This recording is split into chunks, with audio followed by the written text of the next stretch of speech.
Printing presses like this one for the New York Times are increasingly looking like a relic from the past. Free news on the internet has cannibalized newspapers' two revenue sources, subscriptions and advertisements.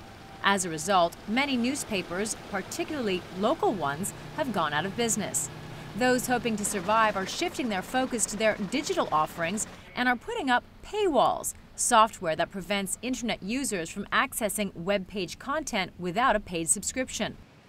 Last year, the New York Times announced readers would have to pay a monthly fee if they wanted to access more than 20 online articles a month. Recently, it reduced that number of free articles to 10 per month.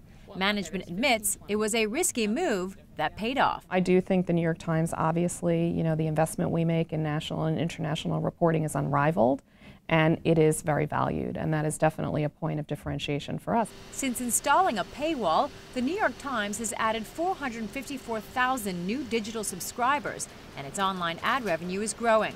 The Times may be in a class all its own, but other newspapers are following its lead. The Los Angeles Times has just erected its own paywall, and Gannett, the nation's largest publisher, will soon begin charging readers for full access to their content at every publication except USA Today. Newspapers are effectively saying, if you want quality journalism, you're going to have to pay for it. This potentially means fewer readers, but industry insiders say advertisers care less about the number of eyeballs than they do about the quality of readers.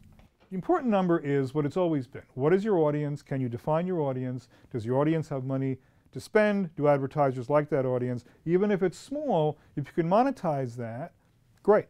But news organizers also have new competition, social networking sites.